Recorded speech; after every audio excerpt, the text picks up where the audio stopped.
सती लगा पता। अब शंका का समाधान अब क्या ही हो सकता है। समय बीता, दक्ष प्रजापति के यहाँ, जहां सती का मायका है, यज्ञ की रचना की गई है। महादेव को नहीं बुलाया गया है। सती कहती है मेरे पिता के घर यज्ञ हो रहा है, महाराज मुझे जाने दो ना।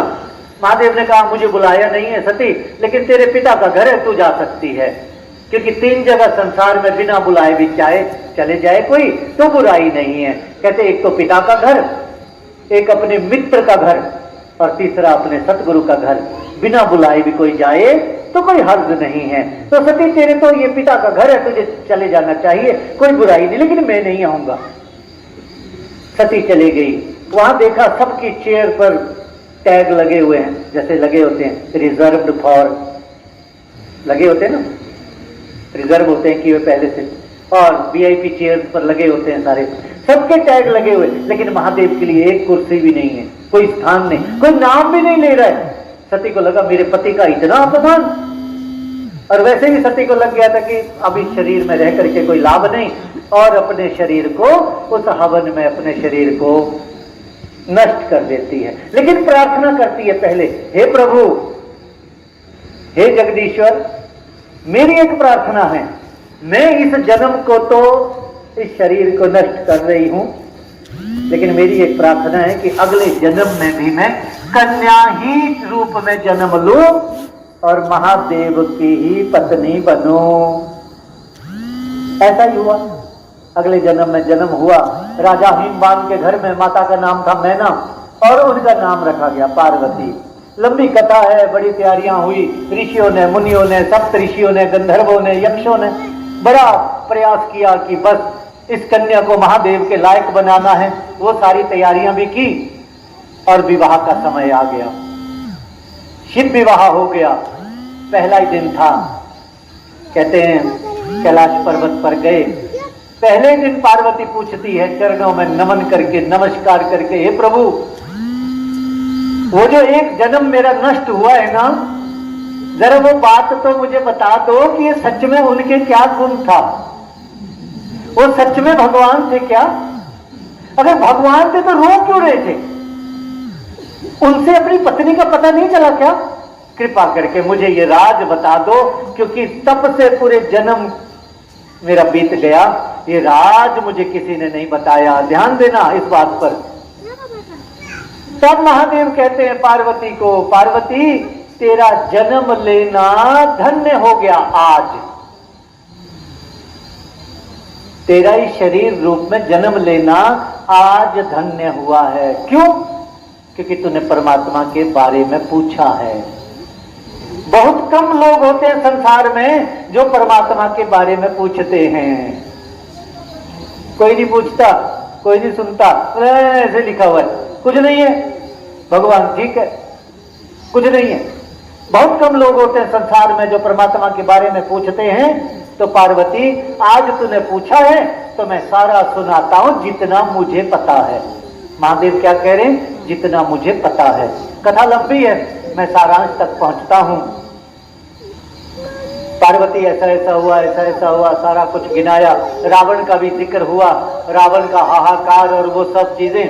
तो एक सभा लगी, उस सभा में सभी ने, क्योंकि ब्रह्मा जी ने कहा मैं भी कुछ नहीं कर सकता हूं, मेरे पास भी आए, मैंने भी कहा मैं भी कुछ नहीं कर सकता हूं। फिर कहा कि पर ब्रह्म परमेश्वर को, जो जगत का पालनहार है, उसको ढूंढा जाए। कहाँ रहता है? सबकी बारी लगी, जैसे यहां बारी लगी।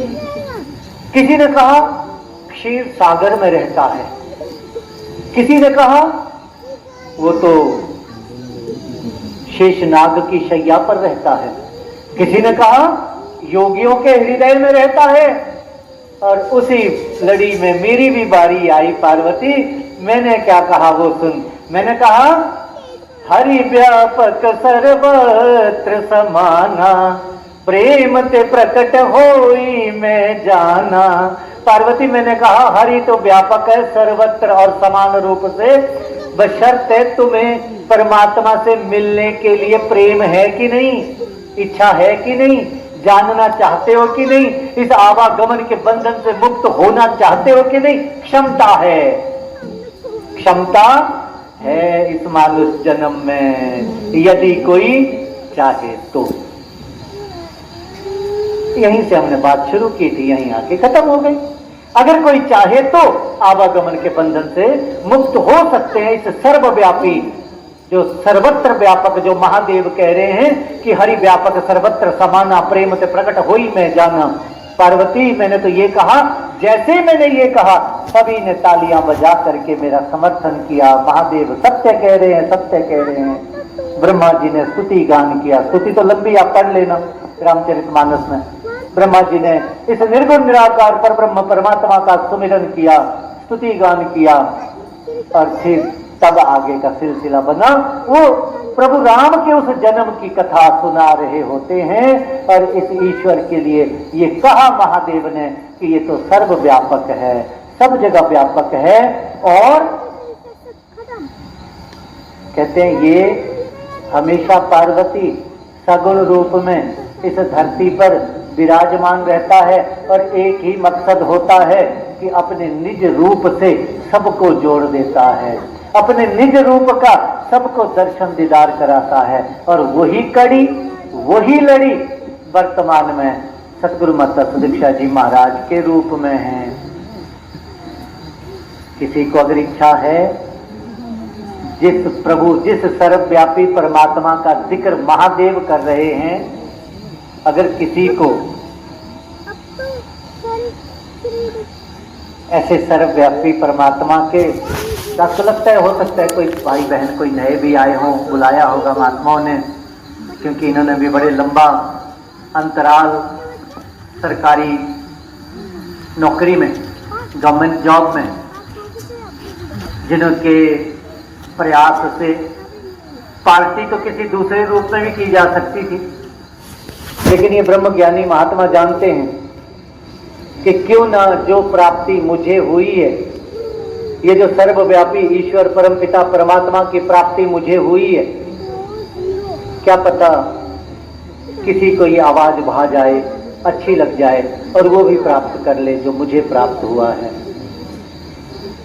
ये संत बड़े परोपकारी होते हैं, और वो परोपकार का प्रमाण ये हमारे सामने है।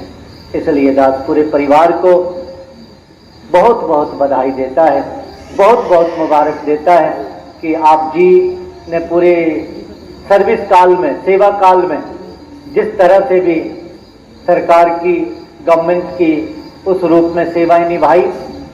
अब आप उस रूप में, ठीक है, सेवा से तो मुक्त हो गए हैं, लेकिन जो इससे भी बड़ी सेवा है वो अब शुरू हो रही है, वो अब शुरू हो रही है। और वो कौन सी? जिसकी शुरुआत आपने आज से की है, कि कहीं ना कहीं किसी न किसी तक ये ज्ञान पहुंच जाए। बहुत सारे देश दुनिया में ऐसे हैं जहां पर के लोग ऐसा कहा करते हैं कि जो रिटायरमेंट को अच्छा नहीं मानते, वो कहते हैं नहीं, हम रिटायर्ड नहीं हुए। जहां रिटायरमेंट शब्द को ही नहीं एक्सेप्ट किया जाता। अगर कोई 90 साल का भी, 90 इयर्स का भी कोई व्यक्ति है, अगर वो गाड़ी चला रहा है तो सवारी का सामान खुद ही उठाएगा। आगे वाला बोलेगा आप बुजुर्ग है, नहीं मैं बुजुर्ग हूं, बिल्कुल बुजुर्ग नहीं हूं, आई एम स्टिल यंग। कि वो एक इच्छा शक्ति। तो जब महात्मा वो इस रूप में इस तरह से जीवन जी सकते हैं, तो आपके पास तो ये ब्रह्म का ज्ञान है, तो इसको जन जन तक पहुंचाने के लिए ये सेवाएं, ये तो सेवा हिस्से आई है। और दास अरदास भी कर रहा है, विनती भी कर रहा है, प्रार्थना भी कर रहा है, हे सतगुरु माता जी, इनको आप जी ने शक्ति देनी है, पूरे परिवार को, इन महात्माओं को भी, कि अब एक तरफ से जहां वो उस रूप में वो सेवा काल संपन्न हुआ है, आगे ये इस तरह से जो ये आप जी के दर की सेवा है, इसको बखूबी निभा पाएं, अच्छे से निभा पाएं, बढ़िया से निभा पाएं। और अंत में दास सब यही प्रार्थना याचना करते हुए, जिस प्रभु परमात्मा का जिक्र किया गया, जो एक अधिकता है, जो एक काबिलियत है, जो एक पोटेंशियल है इस मानुष तन में, आओ अगर किसी के हिस्से अगर ये ब्रह्म ज्ञान अभी नहीं आया है तो वो प्राप्त किया जा सकता है। इसी की ही अधिकता है। इस ब्रह्म ज्ञान के बिना के लिए ही वो अज्ञानता रूपी नींद कही गई है। इस ब्रह्म को जान करके इसकी उपासना करना, इस प्रभु परमात्मा को जान करके इसकी बंदगी, इसकी भक्ति करनी है, इसको जानना है, इसको देखना है। अंतिम बात कह करके, जैसे कि मान लो अभी हम यहाँ पर बैठे हैं, सारे श्रवण कर रहे हैं, सुन रहे हैं, यहाँ से अब जैसे ये भोग पड़ जाएगा, धुनी होगी, सब अपने अपने घरों को जाएंगे, सब जाएंगे, है ना जी, सभी जाएंगे अपने अपने घरों को। कोई घर का पता तो नहीं पूछेगा, कोई किसी से पूछेगा तो नहीं कि बताओ जी भाई साहब जी मेरा घर कहाँ है, जरा मैं भूल गया। कोई ऐसा तो नहीं बोलेगा, नहीं नहीं नहीं नहीं, कह रहे ऐसा थोड़ी भी होता है, हम तो सीधा अपने घर जाएंगे। क्यों? क्योंकि घर का एड्रेस पता है, रास्ता पता है, गलियां पता है, जानते हैं, इसलिए किसी से पता नहीं पूछेंगे। तो जो वो घर है ना, वो शरीर के लिए है। उस घर में किसने रहना है? शरीर ने, इस पंच भौतिक शरीर ने रहना है।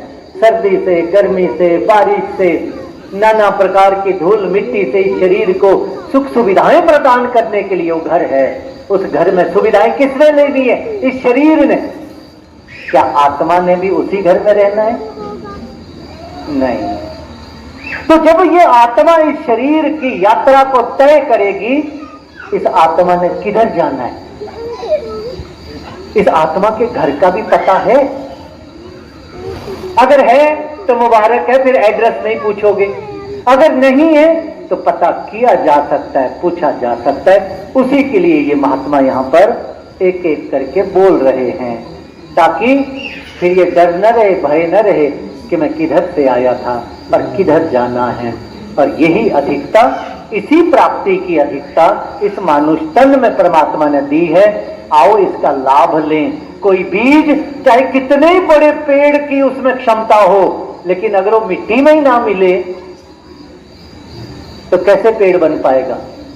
ठीक इसी तरह से इस शरीर में भी प्रभु परमात्मा को प्राप्त करने की, आवागमन के बंधन से बचने की क्षमता है, लेकिन ये ब्रह्म ज्ञान प्राप्ति ना करे तो क्या ही कर सकते हैं। लेकिन ऐसा किसी के हिस्से ना आए, हर कोई प्राप्त कर पाए, यही याचना, यही प्रार्थना।